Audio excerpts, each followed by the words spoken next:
बिस्मिल्लाहिर्रहमानिर्रहीम। अस्सलाम वालेकुम। ये मेरी सेकंड वीडियो है।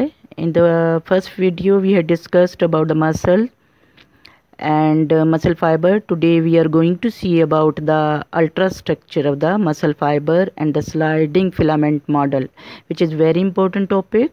अक्सर बोर्ड के एग्ज़ाम में आता है. Hopefully you will see this video and will write your comments about it, ताकि मैं अपने आप को और बेहतर कर सकूं. Let's start with the name of Allah. यहाँ देखें कि look, our body consists of muscles and bone, and movement take place with the help of coordinative activity of muscles and bones. Muscles are present in form of bundles, muscle bundles. Muscle bundles are further subdivided into bundle which are called as fascicles. ये हमने देखा था अपनी पहली video में भी कि bundles के अंदर छोटे बंडल्स होते हैं, called as fascicles. Within the fascicle, which are the smaller bundle of muscle bundle, within the fascicle are present the basic unit of muscle called as muscle fiber. Basic unit of muscle called as muscle fiber. What is muscle fiber? आप जानते हैं सब बहुत अच्छी तरीके से. It is the basic structural and functional unit of muscle fibre. पहली video में भी ये डिटेल में किया था, लेकिन एक रिव्यू ले लेते हैं यहाँ. Covering of muscle fibre, it is called as sarcolemma. It is just equivalent to a typical cell, जैसे होता है cell. Having number of mitochondria with in the muscle fibre and endoplasmic reticulum of the muscle fiber, it is called as sarcoplasmic reticulum. There are many nuclei in the muscle fiber. The sarcolemma जो कि होती है covering of the muscle fiber penetrate inward, पहले भी हमने देखा था, which is called as T-tubule or transfer tubule. ये बता रही हूँ मैं आपको internal structure of muscle fiber, which is the basic structure and functional unit of the muscles. Within the muscle fiber are present many myofibrils. Many myofibril, which is the contractile unit of muscles. यानी हमारे muscle जो contract होते हैं, actually वो सारी इस with in the muscle fibre present myofibril. जो हमारे मसल्स कॉन्ट्रैक्ट होते हैं, एक्चुअली वो मायोफिब्रिल्स की वजह से होते हैं.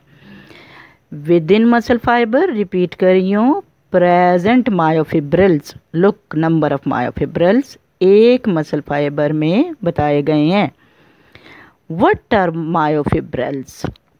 Myofibrils actually consist of two types of proteins, that is myosin and myofibril contain myofilament. Myofilament क्या है?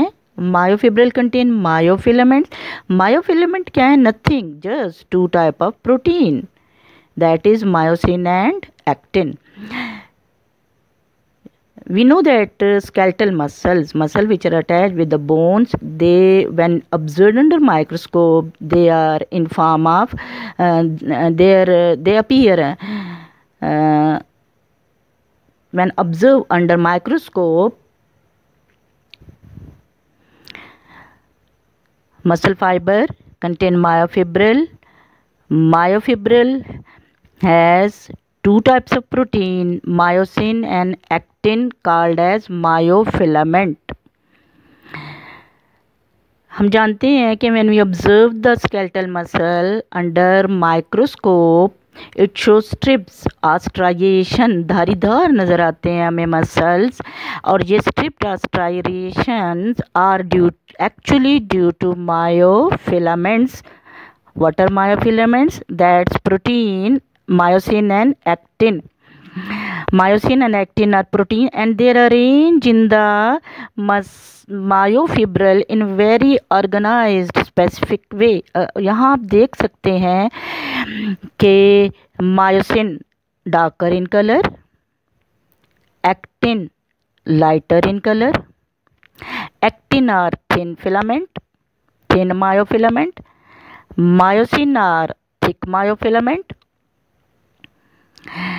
If you look, actin lighter in color, thin filament.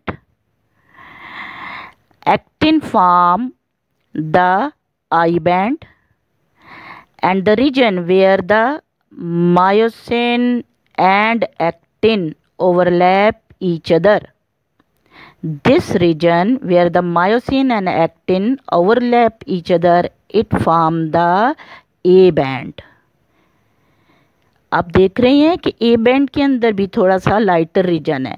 ये वो वाला रीजन है where there is no overlapping of the actin and myosin. This lighter region of the A band, it is called as H zone. क्यों कहते हैं H zone or heel zone? Because there is no overlapping of actin and myosin. Now look here, the actin filament are bisected by means of a line which is called as Z line.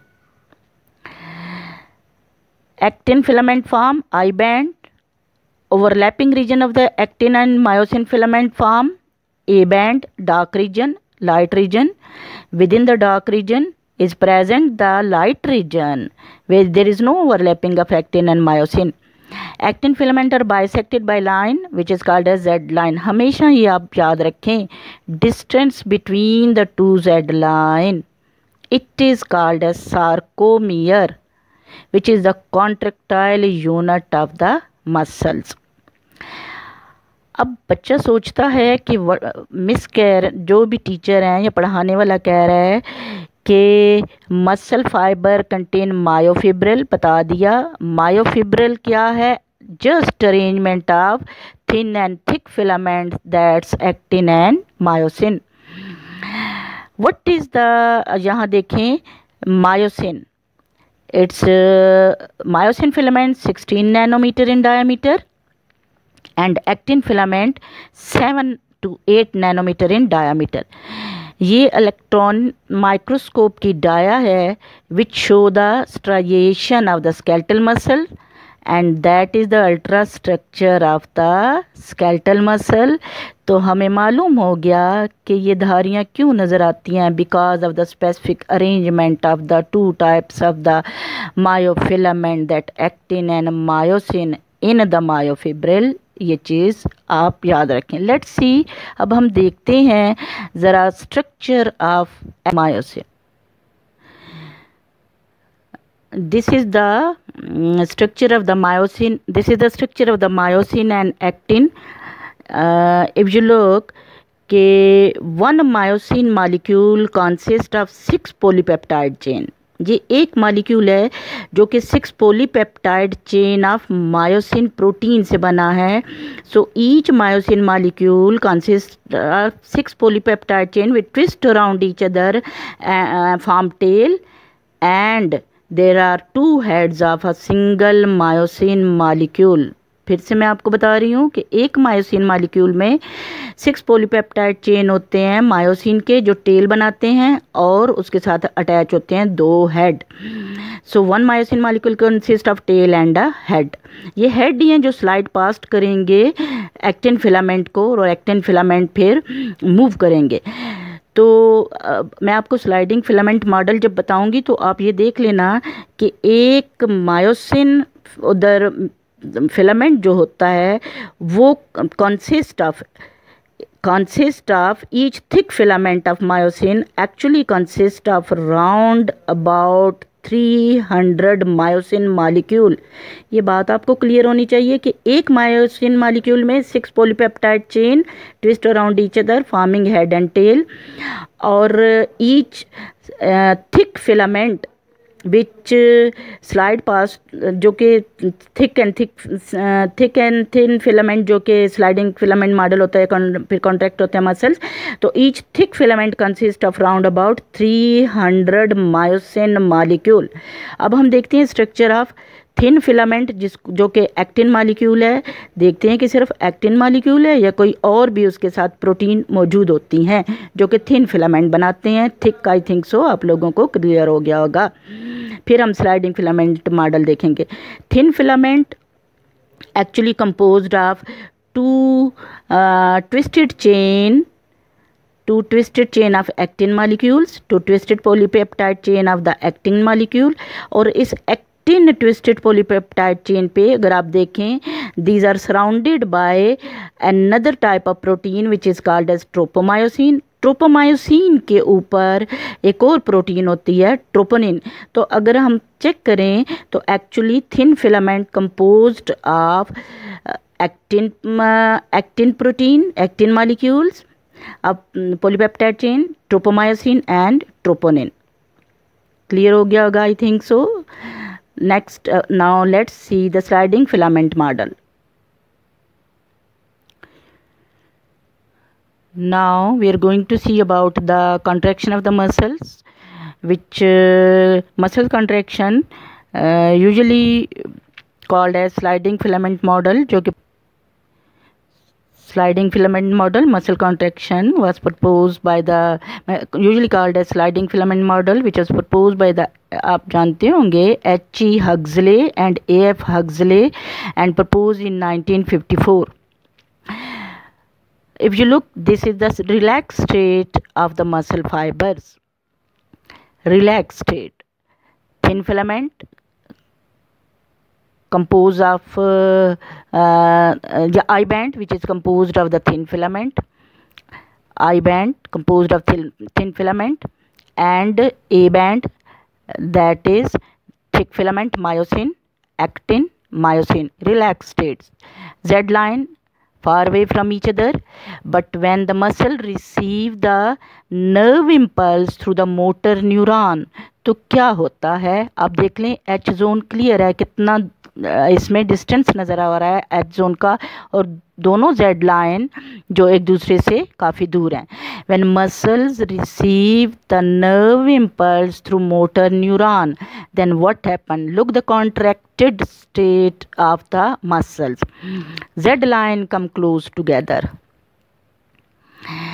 The myosin head of the myosin filaments get attached with that of the actin filament, and actin filament slide past over the myosin filament, the H zone disappear, Z line come close together, no change in the A band, देख लें आप, and no change in the original length of the actin filament, बस H zone disappear हो जाता है, Z line पास आ जाती हैं, muscles जो हैं कॉन्ट्रैक्ट हो जाते हैं, as well as the nerve impulse transfers the message to the muscular junction, muscles contract, thin and thick filaments slide past over each other, which is called as sliding filament model।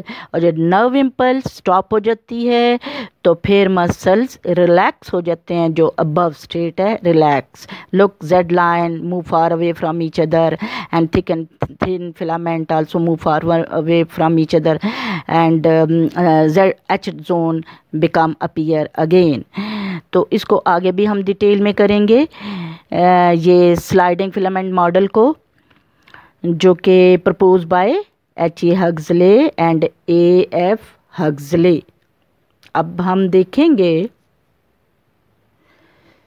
impulse is carried by the motor neuron, तो message then leads to the message. आपको पता है कि क्या होता है nerve message या language of neuron को क्या कहते हैं, दैट नर्व इम्पल्स का एक्चुअल मूवमेंट ऑफ चार्जेस होता है। So when nerve impulse carry the message to the muscle, what happen, this message then leads to the sarcolemma, अगर आपको याद हो, जो कि covering of the muscle fibre था। सार्कोलीमा से मैसेज जाता है फिर टी ट्यूब्यूल को, अपने जहन में रखें आप, टी ट्यूब्यूल हमने पढ़ा, स्टार्ट में देख लेना फिर आप लोग। और टी ट्यूब्यूल से जब जो ही मैसेज जाता है एंडोप्लाज्मिक रेटिकुलम को, जो उसको मसल फाइबर की एंडोप्लाज्मिक रेटिकुलम को कहते हैं sarcoplasmic reticulum, sarcoplasmic reticulum full of calcium ion होते हैं। तो कैल्शियम आयन सार्कोप्लाज्मिक रेटिकुलम से निकल के मसल फाइबर के साइटोप्लाज्म में चले जाते हैं। साइटोप्लाज्म में जाते हैं तो फिर टच हो जाते हैं किसके साथ, मायोफिलामेंट, एक्टिन मायोसिन के साथ, एक्टिन और मायोसिन के साथ। अब ये कैल्शियम आयन उधर से नर्व इम्पल्स आ रही है, रिलीज हो रहे हैं कैल्शियम आयन। कहाँ से रिलीज हो रहे हैं, सार्कोप्लाज्मिक रेटिकुलम से रिलीज होके साइटोप्लाज्म ऑफ मसल फाइबर में जा रहे हैं। और अटैच कहाँ होते हैं ये अब मैं आपको बता रही हूँ कि कहाँ अटैच होते हैं और मसल कैसे कॉन्ट्रैक्ट होते हैं। फिर इसके बाद मसल कैसे कॉन्ट्रैक्ट होते हैं नाउ मैंने आपको बता दिया कि सार्कोप्लाज्मिक रेटिकुलम से कैल्शियम आयन रिलीज होते हैं and then these calcium ion get attach with look the troponin. Question एक जहन में आता है कि which control the contraction and relaxation of the muscles. These are actually the thin filament, actin filament, thin filament actin. Calcium ion released from the sarcoplasmic reticulum to cytosol of the muscle fiber get attached with the troponin। और फिर क्या होता है कि troponin पे जब calcium ion attach हो जाते हैं तो आप जानते हैं कि ट्रोपोनिन ट्रोपोमायोसिन के साथ अटैच है, तो ये फिर फार अवे हो जाते हैं ट्रोपोमायोसिन और ट्रोपोनिन और उस जगह को एक्सपोज कर देते हैं एक्टिन फिलामेंट की, which is the site of attachment of the myosin head. तो myosin head then by using the ATP get attached with the actin filament and move या slide past the actin filament as a result of which हमने देखा था क्या कि so what happened, calcium ion when attached with the troponin then move away the troponin and tropomyosin and that site of the actin filament get exposed where the myosin head will attach. So actin filament will slide past over the myosin filament, Z line come close together and H zone disappear। पीछे जो हमने पढ़ा था वो सारा आप जानते हैं स्लाइडिंग फिलामेंट मॉडल। तो ये बस एक पॉइंट मैं आपको यहाँ बताना चाहती हूँ, आप मेरी पूरी वीडियो देखिएगा और फिर कोई कन्फ्यूजन हो तो आप बता दें। एक पॉइंट मैं बताना चाहती हूँ आपको कि a myosin filament use 2 ATP molecule, कोई भी काम ATP के बगैर हो ही नहीं सकता। 2 ATP molecule during 1 cycle, 1 ATP for sliding past the actin filament to move the actin filament, दो एक्टिन फिलामेंट एक दूसरे के करीब आ जाएं और इस attachment of the myosin head with that of the actin filament is called as cross bridge. Cross bridge बनने के लिए एक ATP मॉलिक्यूल और एक क्रॉस ब्रिज टूटने के लिए, ब्रेक डाउन होने के लिए ताकि मसल्स रिलैक्स हो जाएं, एक ATP मॉलिक्यूल होता है यूज़ इनके क्रॉस ब्रिजेस को तोड़ने के लिए। So that's all about today's video. I think so कि आप देखेंगे, कोई कन्फ्यूजन हो तो आप बता दें। Thank you very much. अल्लाह हाफिज़।